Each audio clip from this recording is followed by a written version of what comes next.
Hey trophy hunters! Today we're going to talk about trophies you can't get just anywhere. Either because you have to compete with other Neopians or because they require a little bit of luck, or maybe both, these trophies are a little harder to come by. They're not impossible though. Getting one or two or even all three of these trophies is a very achievable goal for accounts of all ages. So let's get hunting. The first I want to talk about is a contest trophy. A list of contest trophies can be found on the new features page. There are quite a few of these running at any given time, from the poetry contest to the gallery spotlight to the coveted beauty contest. These are designed to showcase the many talents of people who play Neopets. Some, like the beauty contest, are voted on by fellow Neopians, and others, like the spotlights, have official judges who work for Neopets. We're going to be talking about one of these, the art contest. So those of you who think that you're not very good artists, who don't think you could ever get this trophy, I want you to listen up most of all, because this is for y'all. I wanted to know more about entering and getting this trophy, so I turned to an expert, someone who has won the contest 15 times, and I asked them a few questions. Mars has been drawing since they were about 10 years old, and have been entering the contests in Neopets for a little more than a year. The art contest runs all the time. It's exactly what it sounds like. Neopians artists submit artwork of characters or things related to Neopets, and a judge chooses a set of pictures to be in the gallery.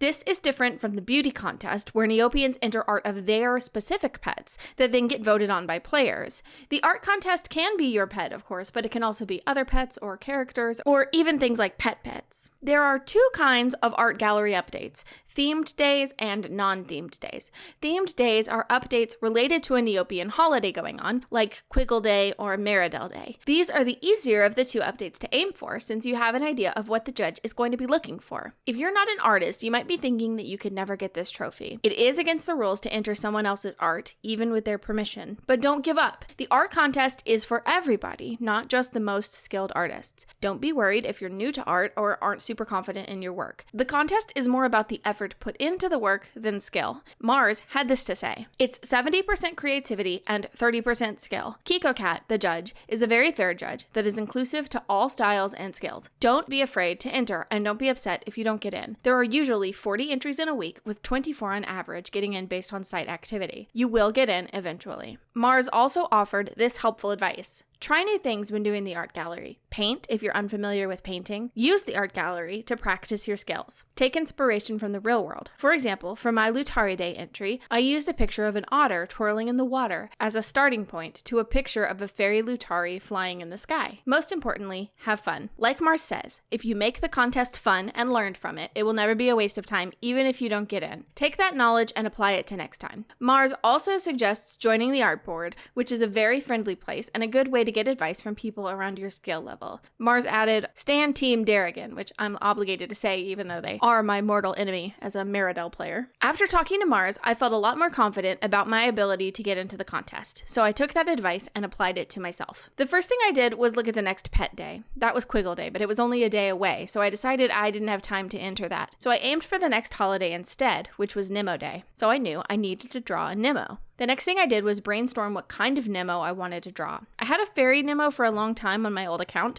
so I considered that, but I didn't think that I could make it interesting. Then I thought about famous Nemo characters on Neopets. There are quite a few, but I picked one of my favorites, Sydney, the haunted scratch card Nemo. I like him because of his design and because I'm a little obsessed with scratch cards. So after I picked my character, I had to decide on the drawing. Mars said that creativity is more likely to be rewarded than skill, so I knew an interesting composition or pose would do wonders. So I decided Sydney should be looking right at the viewer, trying to sell us some scratch cards. Then I remembered this moment from The Princess and the Frog, and I took inspiration from it. Reference photos can be very helpful, and I highly recommend them when drawing, but remember not to trace. It's not only against the rules, it's also very unfair to the artists who worked hard on their original pieces. I took a long time to draw this. I used my iPad, but if you don't have a tablet, you can use traditional mediums like colored pencils or even paint and scan it in or take a photo. Remember what Mars said: try different things. I submitted my picture a few days before Nemo Day, but it's probably best to submit it earlier just to be safe. If you win the contest, you get 10,000 Neopoints, a rare item. I got a Maractite pet paintbrush, I think, and of course, the trophy. But the bigger deal to me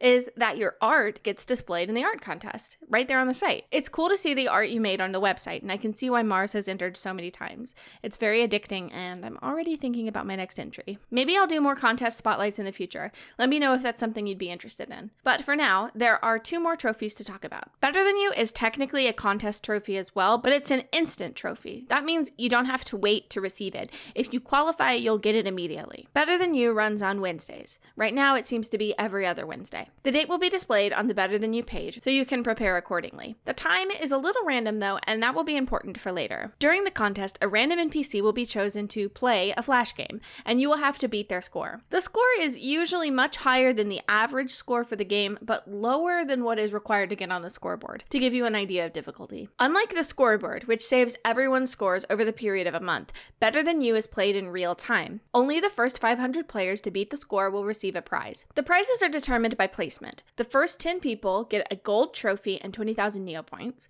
The next 40 get a silver trophy and 10,000 Neopoints. And the last 450 players get a bronze trophy and 3,000 Neopoints. All places also get an item somehow related to the game that they were playing. Getting a Better Than You trophy isn't actually that hard if you're dedicated, but you do have to make sure to keep checking the page to see if it's updated. If you want gold, I would recommend refreshing the page frequently to see when it updates. You might also want to check guides for different games. There are quite a few here on YouTube, and they can sometimes help you see when you're doing something wrong. The games of Better Than You are cycled through, and some of the games pop up quite often. Because of this, I've heard some people say that the best way to get gold is to get high scores at some of the more common games that you're good at, and hold on to the score and don't submit it until the Better Than You game refresh. Then, if one of your games is the Better Than You game, submit the score that you held on to and get your trophy. I don't know if this works, and it seems kind of random, but if you're just dying for that trophy and you're that desperate, I guess you could give it a try. I tried Better Than You twice before I got any trophy. The first time I was pretty late to the page and I was terrible at the game, so by the time I got a good enough score, the contest was closed. The second time, I had been refreshing randomly all day, and it finally updated pretty late into the evening. When I saw it, only 20 people had won. I was hoping I could snag a silver, but by the time I beat the score, 100 people had gotten there before me. Still, I immediately got a Neo mail letting me know I'd won and awarding me my prizes. I was so excited.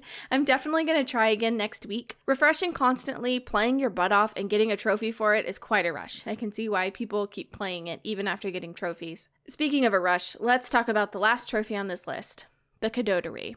I am obsessed with Kadota feeding. So if you don't know what this is, you might have run across the Kadota II once before. It's in Neopets Central, and when you get there, you probably saw a screen that looked something like this, with a bunch of cat-shaped pets who didn't need to be fed. Or if you're like me, maybe one or two did need to be fed, but when you looked up the price of the item, it was some obscenely priced unbuyable, and you noped out of there and never thought about it again. The Kadota II is a game, and because it moves quickly and has rules that are a little weird, it can sometimes be scary for people who want to try for these trophies. But like everything else on this list, a little dedication goes a long way. The rules for Kadota feeding, CAD for short, are kind of unusual, but they're actually not that complicated. I'm going to summarize them here, but if you want a more comprehensive guide, you can find them on the Neoboards in the games forum. The Kadota II is a table of Kadotis, picky little cat critters, who will take only the best food. Your job is to feed them with an item that you own. But cads are picky, and each will request a specific food. Once a cat has been fed, it doesn't need food for a while. The amount of time it takes for a cad to become hungry again is kind of random, but it's on a predictable pattern. There are two kinds of Kadota II refreshes when the cads need to be fed again. Mains and minis. Main refreshes are the largest, with most of the cads needing to be fed. Minis refresh about 1 to 3 cads. When a main refresh occurs, the cads stay on cooldown before needing to be fed again. You can't know how long this will last, but the absolute minimum amount of time it will take is 28 minutes. If it doesn't restock after 28 minutes, then it won't try again for another 7. After that, you can keep checking every 7 minutes until it refreshes again. If this all sounds a little complicated, don't worry. There's actually a board in the game section of the Neoboards where people keep an eye on when the last refresh happened and the next possible update. These folks are the timekeepers, and they're the backbone of this whole thing. Thank your timekeeper. Without people keeping an eye on this, we would never know when the last refresh was. Their posts might be a little hard to read at first, but the main things you need to know are these. The numbers following the colon are the minutes past the hour. You check this against the Neopean time clock here. Main means that it's a big update. Pending means that it's the next update, but it might not occur. This is just a guess. So, now that you know when cads refresh, you need to know what to do when that happens. There are 2 ways to feed the cads, which request random food each time. There's shop wizard feeding and inventory feeding. That is, feeding by buying an item when the Kadota requests it, or feeding cads with food already in your inventory. Shop wizard feeding requires quick reflexes. You need to have another tab open to the wizard, ready to search for the item the minute the shop refreshes. The prices of food can vary wildly. Like I said, some items will be unbuyable, or too expensive to buy in user shops,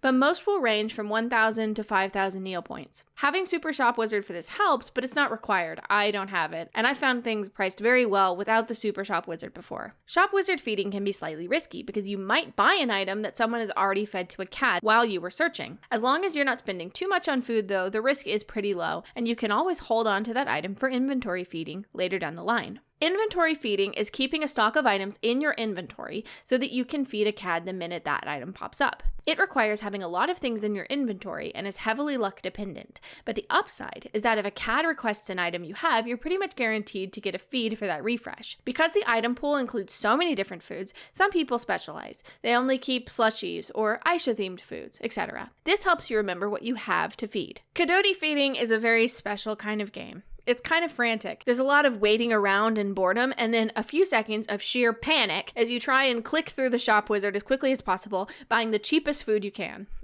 But I really freaking love it. Even if you miss feeding a CAD, just trying to be the fastest to feed it is so exciting. And of course, when you do manage it, you get your name up there on the screen for everyone to see. You fed that hungry little pet. You! Plus, if you're restocking like I've been doing a lot lately, it's something to break up the monotony because every 7 minutes or so, you can go to the Kadota and refresh that and see if they update and try and get a feed. Undoubtedly, they haven't refreshed yet, and you go back to restocking for 7 minutes. The Kadota rewards are pretty sweet, but they're also a grind. You get a bronze trophy on your lookup for feeding just one CAD, so that's good. You just gotta feed one, you get a trophy. At 10 feeds, you get silver, and at 25, you get gold. If you really love the grind, you can also get a pretty sweet avatar at 75, which is goals, to be honest. I originally had a few more trophies planned for this video, but this guide ended up being a little bit longer and more complicated than I expected, so I guess I'll have to save those for another video if you're interested. Let me know with a like if you want to see more. Good luck trophy hunting, y'all, and I hope you have a great day.